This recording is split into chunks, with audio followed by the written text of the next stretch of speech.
Welcome to the Pursuit Zone Adventure Travel Podcast. I am your host, Paul Schmid, and I interview modern-day explorers from around the globe to bring you their exciting stories. These are people that dream big, break out of their comfort zones, and take on ambitious pursuits. This is an encore presentation of episode 32 with Tim Cope. Tim talks about his book On the Trail of Genghis Khan, an epic journey through the land of the nomads. I have a copy of this book, and I am going to give it away, so stay tuned to the end of this episode to learn how you can win this copy. I first learned about Tim Cope, I think it was 2011, through the Banff World Tour of their film festival. But it wasn't until 2013 when I saw that he was going to be here in Minneapolis at Midwest Mountaineering giving a presentation about his book that I was able to go to that, meet him, buy a copy of his book, get him to sign it, and he was gracious enough to come on the show and be a guest. And I actually remember the day that we recorded this because it was January 6, 2014. That was Polar Vortex Day, and it was so cold here in Minneapolis that most businesses shut down, including the place where I worked. So luckily, I had the day off. Tim was able to accommodate, and we got the episode recorded. But before we get to that, if you want to get in touch, you can send me an email at paul@thepursuitzone.com or leave me a voice message at speakpipe.com/thepursuitzone. And now, let me introduce my guest. For 3 years, Tim Cope traveled by horseback through the Eurasian steppe from the ancient capital city of Karakorum in Mongolia to the Danube River in Hungary. It was a 6,000-mile journey last attempted in the days of Genghis Khan. For most of the journey, he was alone except for his horses and his dog named Tegan. The adventure was a tribute to the nomadic way of life. Along the way, he encountered a cast of very interesting characters. Some were thieves not to be trusted, yet most proved to be incredibly generous.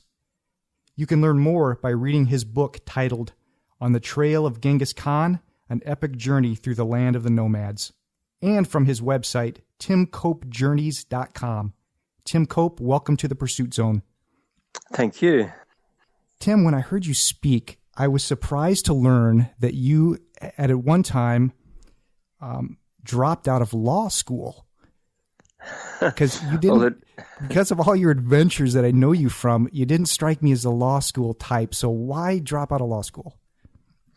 Well, I found myself when I was 19 back in Australia. I'd spent a year off after school travelling Europe. I ended up hitchhiking my way through former Yugoslavia. I travelled through Bulgaria. I'd been mountaineering in Poland. And as an 18-year-old at the time, it had been a totally horizon-broadening experience. And I realised that I loved getting further and further away from cultures that were familiar to me. And when I arrived back in Australia to start my law degree, sitting in the law library away from the sunlight really felt a little bit like death to me. And I was fortunate enough to find a way out. I was actually given a scholarship to go and study as a wilderness guide in Finland. So I deferred the degree after one semester. Went to Finland and completed this incredible course. It was 1 year of trekking and skiing and canoeing, learning all the traditional wilderness survival skills in the Finnish and northern Russian forests. And by the time that year had come to an end, there was no way I was going back to law. So it was at that time that a friend of mine, Chris, suggested that we might ride our recumbent bicycles across Russia and Siberia to China. And so that's what we did. I ended up abandoning the degree altogether to choose the bicycle instead. And that was the beginning of many of the adventures that followed. Now, Tim, why recumbent bicycles? Why not a regular bicycle? The recumbent bikes, at the time, I hadn't ridden long distances on any kind of bicycle, but my friend Chris suggested that they could carry a lot of equipment, and not only that they were a bit like a couch on wheels, so they were very comfortable. You could sit back, no strain on the neck or the back, and we were able to have this wonderful view. And there was a novelty about them as well, which I think attracted a lot of interest. So we set off And within a few weeks, in fact, I got frostbite on my big toes, and that was the beginning of, I guess, a personal rite of passage, almost a coming of age for me. And I realised my passion for adventure, for exploring cultures as well. And about 12 months into the trip, I arrived in Mongolia with Chris, and that's when I first came across these incredible nomadic people who would just appear from nowhere on their horses. They would say hello and then gallop off to wherever they wanted. And until then, the bikes, I guess, had been, for me in particular, a way of branching away from a conventional path in life and pursuing adventure. But suddenly I realised that bikes could only take us along predetermined paths along these roads. And these people had an incredible freedom that I suddenly craved for. And that was the seed of this idea that I would carry out years later, riding horses from Mongolia to Hungary. Did you have any horse riding experience before you started? I had a little bit. When I was 7, my dad put me on a horse at our property here in Australia, and I was bucked off within a few seconds. I broke my right arm quite badly, was shipped off to hospital, and that remained my singular experience on horseback until about 6 months before I took off to Mongolia, and I was lucky enough to have a 5-day pack horse trip here in the what's called the Victorian Alps here in Australia. But apart from that, no, I didn't have any horse experience before I started. In fact, I was still very petrified of these big 4-legged animals. Tim, how long does it take to prepare for an epic adventure like this? The lesson I learned is that I could have planned for 40 years and I would have never been ready. And I certainly felt like I wasn't ready in many ways when I did begin. But I spent about 18 months, and most of that was researching many different things, everything from the best equipment to use when travelling with horses through to trying to figure out ways to get through all the bureaucracy, because it's not very easy in the modern age to get horses across borders. In fact, to even get long-term visas from many of these countries, Mongolia, Kazakhstan, Russia, Ukraine, and so forth. So I turned up eventually lugging about 150 kilograms of gear, felt very, very green, and set about the task of buying my first horses, which of course in itself was quite a circus, because I didn't know what a good horse looked like, and no one was willing to sell me a horse, given that they were worried that a white man like me couldn't ride, and therefore I might injure their horse or become injured on their horse, and that would be a curse for the family who sold me the horse. So my way around that eventually was my friend Gansuk came out of the city, out of Ulaanbaatar. He actually went to a local polling booth. There was a general election going on at the time, and he put the word out, and the next day all these nomads came galloping in to offer their horses, and I stayed hidden in a tent while Gansuk made the sale, and then I came out and it was revealed that the horses were mine, and that was the way it all began. So did anybody get mad when they found out it was you that the horses were going to? A couple of vodkas later, everything seemed okay. And once Gansuk explained my history on bicycles, I'd also, in between the bicycle trip and this one, I'd spent 4 or 5 months rowing a wooden boat down the Yenisei River to the Arctic Ocean, which is a journey of about 4,500 kilometres. So I guess I had some credentials which put some of their worries to rest. What were you doing to raise money for this? Did you have a job that you were doing before, or did you spend a lot of time pursuing sponsors? Both. I'd been saving money for about 3 years, as best I could. I did various jobs, but also I'd become, at that stage, I was a documentary maker, and I'd written a book, I'd made 2 films, and I'd also become a paid speaker at different events. So there was a variety of ways I was able to raise money. And then I also had a deal where I was able to write some articles from time to time.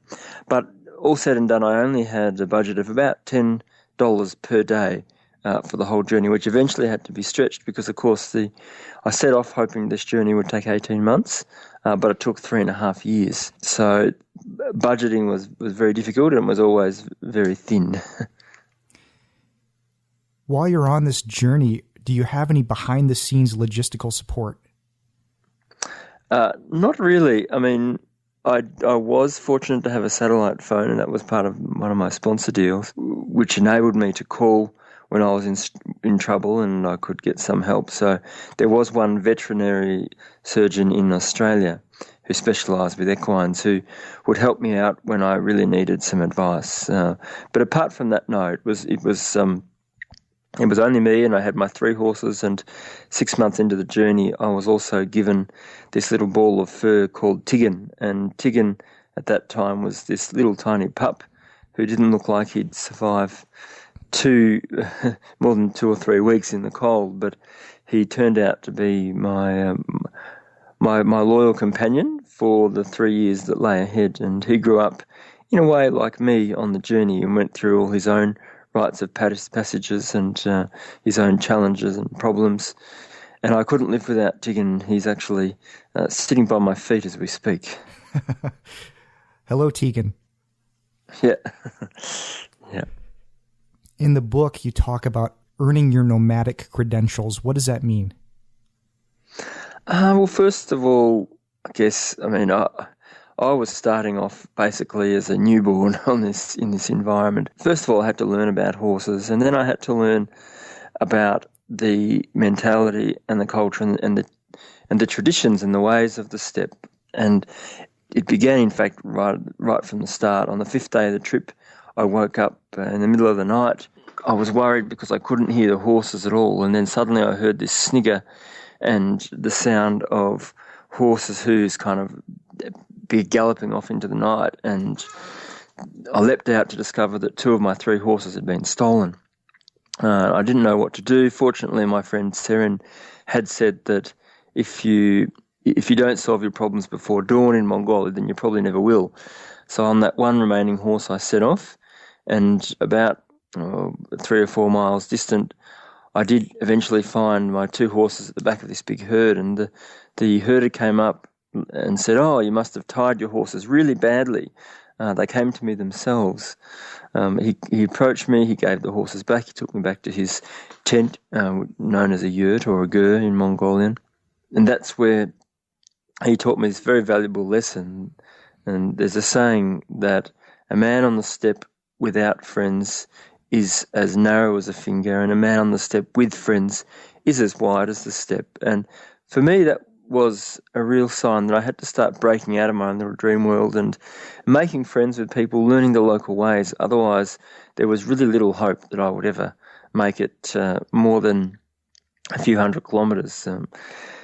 And in fact, I learned a lot about horse rustling during this journey. 6 months later, I was riding along a very abandoned, very isolated industrial railway called the Balkhash Railway. And this railway worker came up to me one night and said, "Oh, there's people coming to steal your horses from the village tonight." That's what I've heard. And I told him it couldn't be true. I'd been out in the wilderness for all this time. But sure enough, middle of the night, there was all this banging and crashing going on outside of my campsite.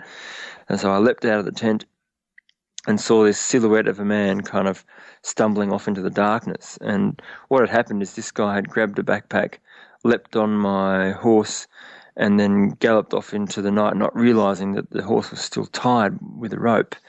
The horse had reached the end of the rope. It had somersaulted forward, had been thrown off. Eventually we caught the guy with the help of some other railway workers, and in fact it was the same guy who had warned me about thieves earlier on in the night. And I left in 2 minds. On one hand, these people were trying to help me. They were friendly. There was nothing malicious in their actions. But on the other hand, they were threatening my very existence, and that's something I had experienced throughout the trip and was part of me learning about how life goes on. Because of course, horse rustling has always been a part of life on the steppe. And they say that if you're not good enough to protect your own horse, then the thief probably deserves it more than you. Or in fact, the horse deserves that thief more than you. And so that was one example of the what I had to kind of learn and during this journey to, so to speak, earn my nomad credentials. One of the things I really enjoyed about the book, besides it being just a great adventure story, was you go into a lot of the history of, from way, way back, Genghis Khan time and before, the history of the nomads. What was it most that impressed you about these early tribes of nomads? I think the thing that really struck me, and something I hadn't really thought about or known before I did this trip, is that the horse was first domesticated in history on the Great Eurasian Steppe about 5,500 years ago, we think. And from that moment forwards, suddenly man was able to travel far further than had ever been possible anywhere in the world in a single day. And so, in a sense, tomorrow became today. The distances they could travel allowed them to be far more advanced in their trading, in their warring, in developing a greater concept of the world. And as these people on horseback spread out, and eventually, of course, the nomads reigned from Mongolia all the way to Hungary, they developed a very, very sophisticated culture that was, if you like, it was built together with the horse. And what really struck me on this journey, in Mongolia particularly, where, if you like, it's the last vestige of a true traditional nomad society, there are people who live in harmony with the landscape. The animals for nomads are more like their equals rather than commodities, rather than enslaved animals. And one moment that I'll never forget was seeing this great big camel caravan making its way down from these treacherous 12,000 feet peaks. There was a lady at the front towing these 3 or 4 camels, and the lead camel knelt down in front of me. She got off and peeled back this sheepskin from a basket that was on the camel's side, and there was this newly born. And it left me thinking that these people live a life in such symbiosis with their animals and so close with them that they put more trust in their animals with their precious loved ones than we might in our society with fellow human beings. And I found that, there is a place, I think, for that philosophy, for that kind of harmonious relationship with the animals, with the land, in our own modern world, in our own societies. I think we have a lot to learn from them, and that's just the Genghis Khan was, of course, just the most famous of the nomad empires. But to me, Genghis Khan and the Mongols represent what is 5,500 years of a nomadic culture, of humans and the horse working together to live and survive in a sustainable way with their environment. Tim, let's talk about the journey. And if you could take us through, kind of name the countries that you go through along this journey, and what's one thing that you remember, whether it could be a positive or a negative, from each of those countries? Well, I think I've already spoken about, in Mongolia where I began, I actually set off from the old empire capital of Karakoram and made my way west. And that area where I'd seen these camels with the baby on the back coming down from the peaks was probably the highlight for me. That was the edge of the Altai Mountains, a place where the mechanized world hasn't really reached. And to see these people living as they did, as they have done for centuries, really instilled in me an impression that I'll never forget, and I hope a lifestyle that will continue for many years to come. I then crossed into Kazakhstan, which is a country, it's the largest country of all of the Eurasian steppe nations. It's probably about 2,500 miles across from east to west. It was once the most populous nomad nation on earth, in fact. But it's a very different country than Mongolia society-wise, because in the 1930s, Stalin's policies arrived and the nomads were dispossessed of their animals almost overnight, and within the space of 2 winters, about 1/3 of the nomad population actually starved to death in this mismanagement that followed the dispossession of the animals. And the people were all forced to settle in collective villages and collective farms. the people who did survive had to adapt to the Soviet system, only for that Soviet system then, of course, to collapse in 1990. So I was entering a country where the trauma of those events in the 1930s was still very raw, as was the collapse of the Soviet Union. And it was a place in disarray. They had just found their independence.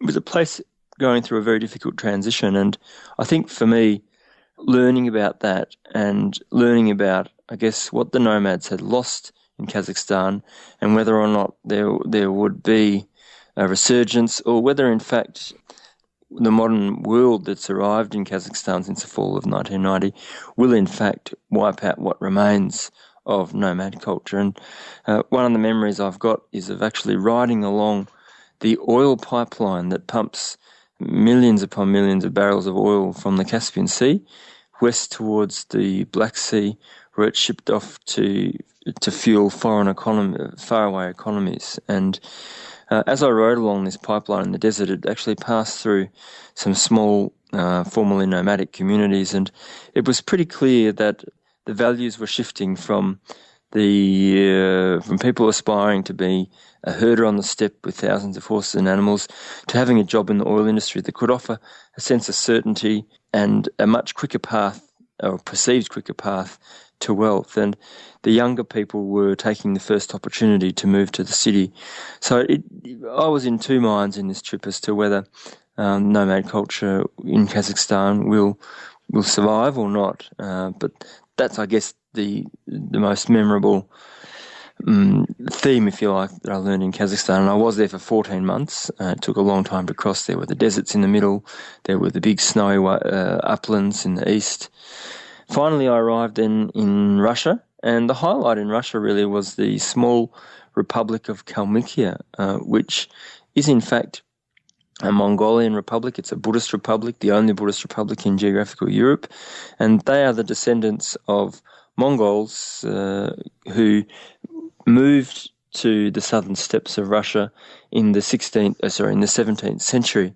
In the 18th century, half of them tried to move back to Asia, only to have most of them die en route as they trekked back eastwards through Kazakhstan to Asia. And so when I arrived in Kalmykia, it was they received me like a very special guest from afar, from their cousins in Mongolia. And it was amazing for me just to meet a people who were from Mongolia but live in geographical Europe, a living reminder of that thousands of year old tradition of nomadic groups migrating from one side of the steppe to the other. I then moved into Crimea and the Ukraine. In Crimea, it was a remarkable landscape where there were these big mountains and cliffs abruptly greeting with the Black Sea. And that represents, in a way, this abrupt meeting between nomadic society and settled society, because the Tatars of Crimea, the indigenous nomads, they had always lived nomadically in the interior of the peninsula, whilst the coastal communities had always been sedentary societies. And I actually walked into a conflict that was going on there between local Russian people and Tatars that were only just returning from exile. Stalin had actually exiled most and deported most Tatars in 1944 to Siberia and Central Asia as traitors and enemies of the state. That, I guess, became the symbolic for me of the age-old conflict between sedentary societies and nomadic societies and the fundamentally different philosophies and cultures that they have. I then headed into mainland Ukraine. Unfortunately, in Western Ukraine, the experience that stands out in my mind was actually hearing about the death of my father, who I was riding along and I got this message on the satellite phone, and unfortunately he had been killed in a car accident that same day. So I actually took a break in Ukraine. I left the horses behind. I went back to Australia, and I was there for 4.5 months. As the oldest of 4 kids, it was the biggest thing that had ever happened to any of us, and I really didn't know at some point whether I'd return or whether I'd stay in Australia. Eventually, I decided that it was best to go back. I did. And those last few months of the journey as I crossed the Carpathians into Hungary were in some ways, some of the scariest, because I felt more alone than ever and life felt very fragile, but also some of the most inspirational, because I was riding through spring. I met some incredible people that breathed inspiration and life back into me and my journey. In particular, I met the Hutsul people, these mountain community of horse riders, of sheep farmers who've been moving up to the high plains of the Carpathians for many thousands of years. In fact, their horses are known to be the descendants of Mongol horses that were left behind after the Mongols retreated from Europe in the 13th century. Finally, I arrived in Hungary, and by this time word had spread, so I spent about 6 weeks being escorted by local horsemen and women all the way to the Danube River. And that was it, standing there at the Danube River. It was like I only had two options from there. One was to turn around and go back to Mongolia, and the other was to leave my horses and return to Australia and begin writing about my experiences. And of course, the Danube River, in a way, represented the edge of the Eurasian steppe, and beyond, not far beyond the Danube River, is the beginning of fences of the temperate climate of Europe, and a place where nomads have never really belonged, or at least not mounted nomads. And the Magyars themselves, the Hungarians, found great interest in my journey because, of course, their ancestors were also once nomads who came riding out from northern Kazakhstan, southern Siberia, many, many centuries ago, arriving in the Carpathian Basin in the end of the 9th century, where they founded the nation of Hungary. So that's the journey in a nutshell.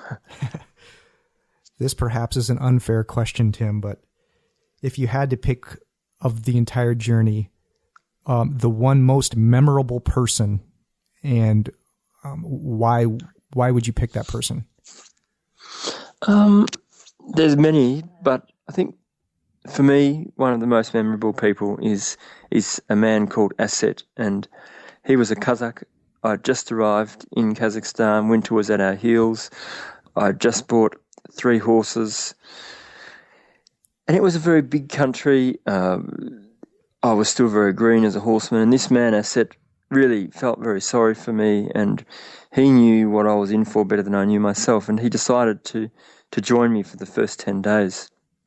And during that period, he taught me about the Zuds, which are these really harsh winters that sweep across the steppes. Every 5 or 6 years, everything becomes encased in ice. Then you have a warm period where it thaws a little bit, then it refreezes, and you get this cap of ice that's impenetrable for animals, and it covers the landscape. And that's followed usually by a cold winter with lots of snow, followed by a drought. And in those conditions, the horses that do survive through till spring, they say are often naked because they resort to eating the hair on each other's bodies. He, at the end of those 10 days, actually turned to me and said, "Tim, you need a friend on this long road ahead, someone to keep you warm at night and to protect you from the wolves." And that's when he gave me Tigan, the dog that would eventually become my companion all the way to Hungary. And I've never forgotten that generosity, and the fact that, in a way, Asset saw the difficulties better than I and knew what I was in for.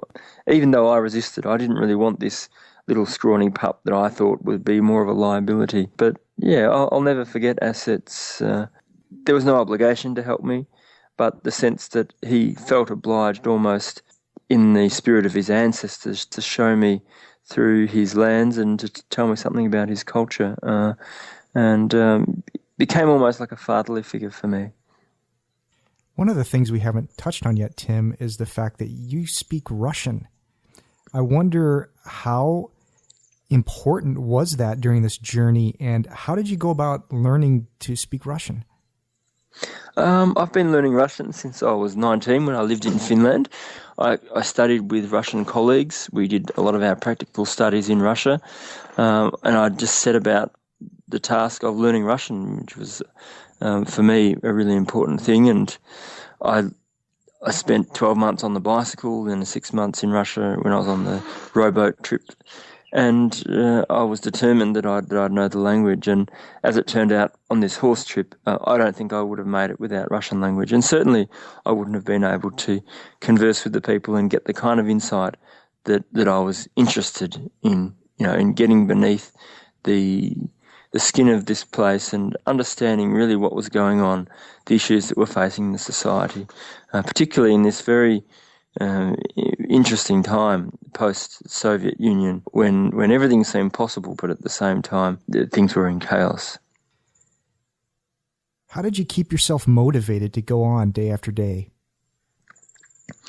I don't think there was ever any real question about motivation to keep going. Once I'd begun, I didn't really have anything to return to, and I honestly can't imagine anything greater in life really than the experience of being out there with my 3 horse companions, my dog Tiggin chasing hares and foxes on the horizon, riding with a compass in one hand. There are no pre-designated camps or not even a fence or a house kind of breaking that openness, and I only had to look around me to have motivation to keep going. And largely my motivation too was to find grass and water for my horses. The trip in a way revolved around the health of my animals, and the task was to find every day enough pasture, enough water to allow them to survive. And the paradise on this trip was going to sleep at night, listening to the horses munching through thick green grass. Hell on this trip was going to sleep at night to silence, knowing that I hadn't done my job and there wasn't a skerrick for them to eat. In addition to the book, there's also a film about your journey, because while you're out there, you've got a video camera, you've got a tripod, and you're filming yourself as the action unfolds. How much of a challenge was it to make the film? It was in hindsight, it was just such a juggling act, because I was trying to record things in my diary, I was trying to film it and take photographs, and with 3 horses and a dog, that becomes particularly difficult because, you set the tripod up and then the horses are trying to tug in one direction, Tegan's headed off to chase something. I'd have to set the tripod up and then ride back and forth to try and get enough different angles for the editor later on for it to be useful. There was no funding, and my camera, in the first week somehow there appeared this great big hair in the lens, in the gate between the lenses, and I couldn't get it out. So I then had to zoom in far enough that this big black hair was blurred out. Later on, the horse in Mongolia actually rolled over on my camera. I thought it was broken, but in actual fact, all it had done was it had smashed the filter on the front and the hair was gone. And halfway into Kazakhstan, the charger stopped working. There was a man at a railway station who managed to cut the adapter open and resolder something on the circuit board. I kept going, and then the heads broke and I couldn't film for 2 months. Basically, the filming hung by a thread, and it wasn't until the very end that the Australian Broadcasting Corporation became very interested in a documentary, which eventually took 2 years to make after the journey had finished. Unfortunately, it was commissioned by the German broadcaster ZDF and by ABC in Australia, and has since been broadcast in many other countries. In fact, I was very lucky to be taken to the Banff International Mountain Film Festival in 2011, where it actually won the People's Choice Award. So the film, in a way, was part of the journey right from the start, from the filming to the post-production and the places that it's taken me. Let's talk about the book for a little bit. How hard was it to find a publisher? In my case, it was remarkably easy to find the publisher. What was much harder was to then actually write the book, which took about 4 years. But I was fortunate. I was actually asked to be a judge at a travel adventure film festival in Montreal in 2008. And on the way back to Australia, I stopped in Washington, D.C., where my literary agent there, Gail Ross, and I took a train down to Manhattan for a day. We visited several publishers with a sample chapter that they had previously read. And fortunately, I got a fantastic offer from Bloomsbury Books. And so in a way, that fell into my lap, very much unlike the film that took years to find a broadcaster and finance. But the writing process was extremely difficult. There were just so many, not only experiences to work through, but to package and put together and weave into this story the history of these many different people and cultures, of the Mongols, of the Kazakhs, the Kalmyks, the Cossacks, of the Kuban, the Tatars of Crimea, the Hutsuls, with the overarching story, of course, of the Mongols and the story of the first horsemen in history. So it was a real challenge to put together these threads of my personal journey, of the horses, of the culture, of the history. And that's why it took so long. In fact, the first draft was about 1,000 pages, or about 300,000 words. And over the several drafts following that, I managed to rewrite it and pare it back. And it's now, I believe, about 500 pages in the final book. Yeah, so it's been a very important process for me of not only working through it and writing about it well, but I guess working out for my own self what it was that I learnt on that trip that I can apply in my everyday life here in Australia or in the Western world, and what that experience really meant for me. So it was a book that was as much for people to read as it was a process for myself. Yeah, I loved it. I thought it was a great book. I read it in 3 days, and you do such a great job in the writing. I wondered, did you take any type of creative writing classes, or does that just come natural to you?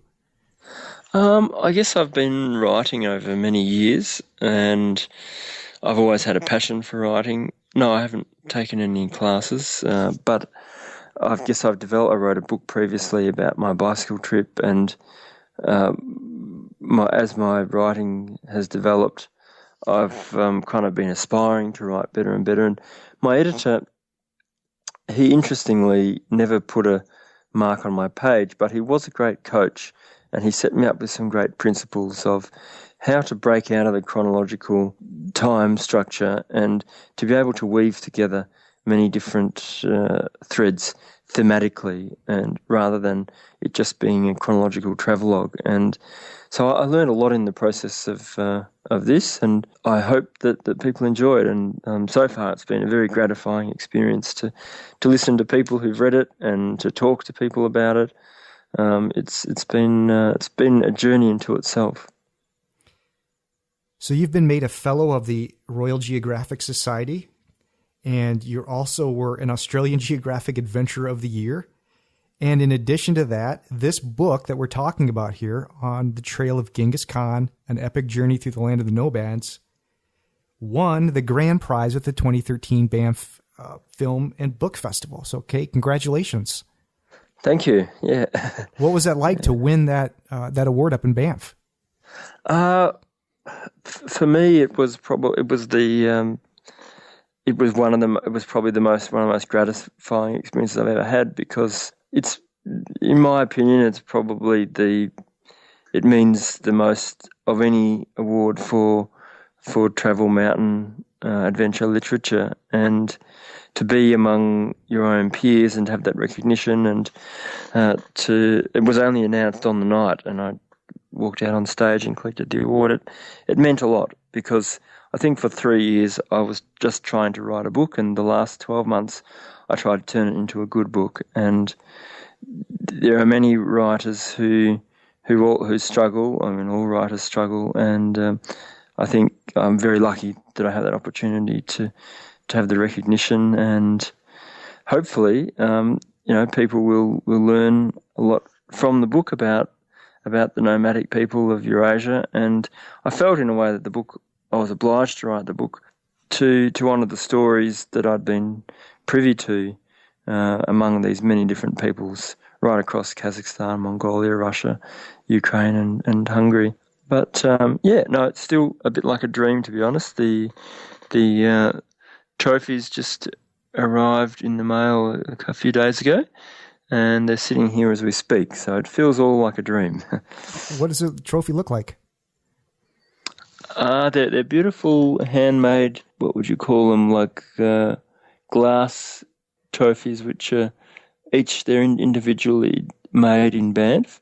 They kind of symbolise the forest and mountains of that region of Alberta. So very special and unique. Tim, what's next for you? That's a good question. I'm just facing up to 2014 and what the future brings. I've been waiting for this opportunity for a long time to be able to put these other journeys behind me and reach forward. One idea I've got is to travel the route of the Roma people, the Gypsies, from India to Europe. There's another one that I'd like to travel from northwest China across Tibet into India.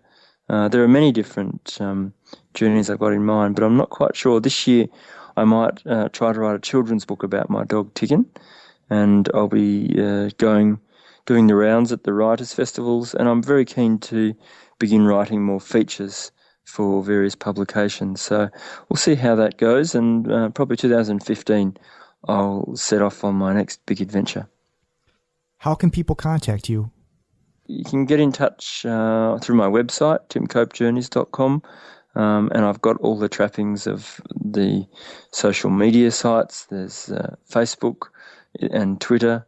If you look up Tim Cope or Tim Cope Journeys or author Tim Cope, I'm sure people will be able to find them. Tim Cope, thanks for coming on the show. It's been a pleasure, and I encourage people to read the book, On the Trail of Genghis Khan, An Epic Journey Through the Land of the Nomads. I loved it. I thought it was a great story, and thank you so much. Thanks a lot, Paul. Okay, so as I mentioned earlier, you have the opportunity to win the copy that I have of Tim Cope's book, On the Trail of Genghis Khan, that he has signed.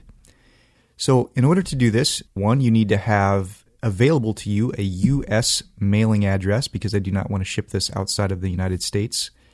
The second thing you need to do is go to iTunes or go to Spotify and leave a 5-star review for the Pursuit Zone Adventure Travel Podcast. And then once you've done that, send me an email at paul@thepursuitzone.com and letting me know where I can find your review. For example, what username you left the review under. And then I will put you in a drawing, random drawing, to win the copy of this book. If you are the winner, I will send you an email, get your mailing address, and I will mail you the book. Oh, and one more thing. Please get your emails into me by March 16, 2018. Thank you for listening. If you want to support the show, here are a few simple ways. You can subscribe to the show on Apple Podcasts or Spotify or wherever you listen to the podcast. You can like the show on Facebook or follow along on Twitter at The Pursuit Zone. You can leave a 5-star review on Apple Podcasts or iTunes or Spotify. This episode was originally recorded on January 6, 2014. For the show notes and more great adventure travel podcasts, visit thepursuitzone.com.